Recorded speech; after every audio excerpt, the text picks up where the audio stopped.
ক্ষুধা দারিদ্র্যমুক্ত উন্নত সমৃদ্ধ সোনার বাংলা হিসেবে স্মার্ট বাংলা আমরা গড়ে তুলবো ইনশাআল্লাহ। তার জন্য সকলকে ঐক্যবদ্ধ থাকতে হবে। ঐক্যবদ্ধ থেকে আপনারা আপনার দেশের ভিতরে যাতে সংগ্রাম চলে এবং বাংলাদেশের বর্তমান অবস্থা বিশ্বের কাছে যে দুঃশাসন, এই দুঃশাসন এটা জনমত সৃষ্টি করতে হবে, এটা তুলে ধরতে হবে। বাংলাদেশের মানুষ এই দুঃশাসন থেকে ইনশাআল্লাহ মুক্তি পাবে। সবাইকে ধন্যবাদ। জয় বাংলা, জয় বঙ্গবন্ধু। সবাইকে খোদা হাফেজ। সম্মানিত ভিউয়ার্স, আজকের ভিডিওতে আমি সমন আজমল বাড়ি আপনাদের সকলকে স্বাগত জানাচ্ছি। সম্প্রতি শেখ হাসিনা একটি অডিও বার্তা পাঠিয়েছেন। চলুন সেই অডিও বার্তায় কী আছে আমরা আজকে শুনে আসি। আমরা নাকি টাকা পাচার করেছি, তাই নাকি রিজার্ভ বাড়েনি।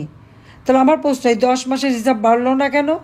কোটা আমি বাতিল করে দিয়েছি 2018 সালে, অথচ সেই একটা কোর্টে কেস হয়েছে। আমরা সাথে সাথে সরকারের পক্ষ থেকে সেটা স্থগিত করার জন্য আবেদন করে রিট করে সেটা আবেদন করেছে উচ্চ আদালত। তারপরেও তাদের আন্দোলন, এবং সেই আন্দোলনে যখন সকল দাবি ছাত্রদের মেনে নেওয়া হলো, 2024 সালের 7ই জুলাই যখন এই ছাত্র আন্দোলন শুরু করে, তখন কিন্তু পুলিশ কিছু বলেনি। 7 জুলাই থেকে 14 জুলাই পর্যন্ত নির্বিঘ্নে তারা আন্দোলন করেছে। তাদের বরং সব রকম সুরক্ষা দেওয়া হয়েছিল। মেয়েরা সারা রাত থাকলে সেখানে আমরা পাহারা দেওয়ার ব্যবস্থা করেছিলাম যেন কোনো ক্ষতি না হয়।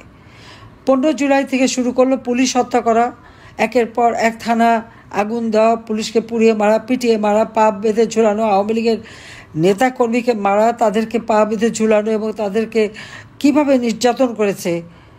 প্রায় 250-300 আওয়ামী লীগ নেতাকর্মী এই জুলাই মাসেই, জুলাই থেকে 5 আগস্ট বা 8 আগস্টের মধ্যে তাদেরকে হত্যা করেছে। এবং এরপরে এখন পর্যন্ত তো সে হত্যাযজ্ঞ চলছেই। 3000 পুলিশ, প্রায় 10,000 আওয়ামী লীগের নেতাকর্মী আহত, নিহত, তাদের পরিবার সহ। এবার আর শুধু যে নেতাকে না, তার পরিবার সহ তাদেরকে হত্যা করা, আগুন দিয়ে পুড়িয়ে মারা, এইভাবে তাদের অত্যাচার নির্যাতন এখন পর্যন্ত চলছে। আর মামলার তো কোনো সীমা পরিসীমা নাই।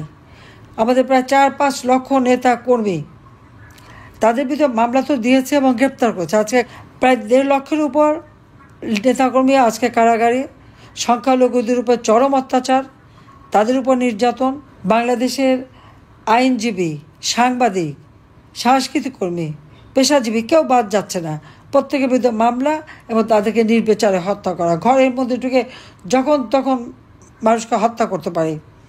লুটপাট, হত্যা, সব কিছুই তাদের চলছে এখন। গত 2 দিন আগে আপনারা দেখেছেন যে একজন প্রধান নির্বাচন কমিশনার, নির্বাচন কমিশন তো এটা একটা আমাদের সাংবিধানিক পদ, সেখানে সেই নুরুল হুদা সাহেবকে কীভাবে বেজ্জতি করলো, তার বাড়িতে যে হামলা করলো। একজনের বাড়িতে বিনা অনুমতি ঢোকাটাই তো একটা অপরাধ। সেই অপরাধ তারা করলো এবং তার জুতা মালা পরানো, জুতা দিয়ে মারা, তার মাথায় ডিম ভেঙে দেওয়া থেকে শুরু করে এমনভাবে হেনস্থা করেছে কি স্বৈরাচারকে ক্ষমতায় বসিয়েছে। উনি কেন স্বৈরাচারকে ক্ষমতায় বসাবে? আর স্বৈরাচারকে আমি না ইউনূস না খালেদা জিয়া, তারেক রহমানরা? এদেশে মানুষ হত্যা, বিরোধী দলের উপরে নির্যাতন কারা করেছে? এরা তো তারা করেছে। আমরা তো ক্ষমতা এসে করিনি। আমরা জঙ্গিদের দমন করেছি, জঙ্গিদের গ্রেপ্তার করেছি, খুনিদের বিচার করেছি, অস্ত্র চোরা কারবারিদের বিচার করেছি, সমাজে যারা অপরাধ করেছে তাদের বিচার হয়েছে। কিন্তু কোনো রাজনৈতিক নেতাকর্মীদের উপরে বা এভাবে সাধারণ মানুষকে কেউ তাদের বাড়িতে যে আক্রমণ করবে, লুট করবে, এটা কি করতে পেরেছে? মব জাস্টিসের নামে হাতে চাপা দিয়ে অস্ত্র নিয়ে উচ্চ আদালতের প্রধান বিচারপতি থেকে শুরু করে সকলের উপরে হামলা। আইনের শাসন নাই, বিচার নাই, ন্যায় বিচার নাই, মানুষের জীবনের নিরাপত্তা নাই, তার উপর অর্থনীতি ধ্বংস। ইউনূস বক্তৃতায় বলে দেয় অর্থনীতি তাকে অনেক উন্নতি করেছে। 26 বিলিয়ন মার্কিন ডলার আমি রেখে এসেছি। আজকে রিজার্ভ কত? আমরা নাকি টাকা পাচার করেছি, তাই নাকি রিজার্ভ বাড়েনি। তাহলে আমার প্রশ্ন, এই 10 মাসে রিজার্ভ বাড়লো না কেন, কমলো কেন? এখন তো আমরা নেই, কেউ পাচার করে না। 90,000 কোটি টাকা শেয়ার মার্কেট থেকে চুরি, একজনের বাড়ি ঘর লুটপাট, দখল, ধ্বংসযজ্ঞ করা, হত্যা করা, নির্যাতন করা, সংখ্যালঘু সম্প্রদায়ের উপরে নির্যাতন, হিন্দু, বৌদ্ধ, খ্রিস্টান, এমনকি মাজার শরীফ, সেখানে আক্রমণ, সেগুলো আগুন দিয়ে পোড়ানো। এটা কি বিপ্লব? তাদেরকে হিরো বানিয়েছে তাদেরকে দায় মুক্তি দিয়ে দিয়েছে। যারা আপনজন হারিয়েছে তারা বিচার চাইতে পারবে না, এই অপরাধের বিরুদ্ধে মামলা করা যাবে না। এটা কোন ধরনের কথা? আজকে দেশে ন্যায় বিচার নাই, মানুষের দ্রব্যমূল্য ঊর্ধ্বগতি, মানুষের আয় নেই, উপার্জন নাই, অর্থনীতিকে একেবারে ধ্বংস, কোনো বিনিয়োগ নাই, রপ্তানি কমে গেছে, আমদানি কমে গেছে, একের পর এক ইন্ডাস্ট্রি বন্ধ, প্রায় 2 লক্ষ শ্রমিক বেকার। আজকে কৃষকের পেটে ভাত নেই, কৃষক প্রত্যেকটা সার বীজ সব কিছুর দাম বেড়ে গেছে।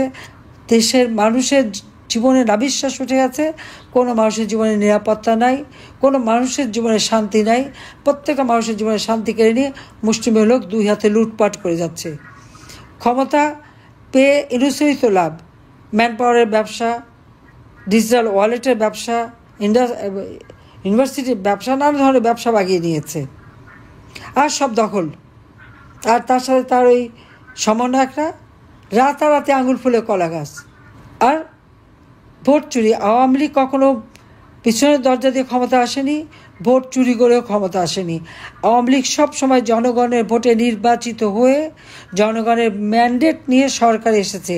আর সেই সরকার এসেছিল বলেই 2008-এর নির্বাচনে জয়ী হয়ে 2009 সালে সরকার গঠন করার পর থেকে 2024 সাল পর্যন্ত বাংলাদেশের আর্থসামাজিক উন্নতি আমরা করেছি। ইউনূস শ্রমিকের অর্থ আত্মসাৎ করে শ্রমিক আদালতে সাজাপ্রাপ্ত আসামি, সে যখন শপথ নেয় তখনও কিন্তু সে সাজাপ্রাপ্ত আসামি। আজকে ওই আসামি ক্ষমতায় বসেছে। আর আপনারা দেখেছেন এখন 2 আসামি এক হয়েছে। এক গ্রেনেড হামলা, 15ই আগস্ট জাতির পিতাকে হত্যা করেছিল, জিয়াউর রহমান তার সঙ্গে জড়িত ছিল। 21শে আগস্ট 2004 সালে গ্রেনেড হামলায় আইবি রহমান সহ যারা শাহাদাত বরণ করে, সেখানে তারেক জিয়া আর খালেদা জিয়া জড়িত, এতে কোনো সন্দেহ নেই। আর 5ই আগস্ট ইউনূসের চক্রান্ত ছিল আমাকে আর রেহানাকে হত্যা করা।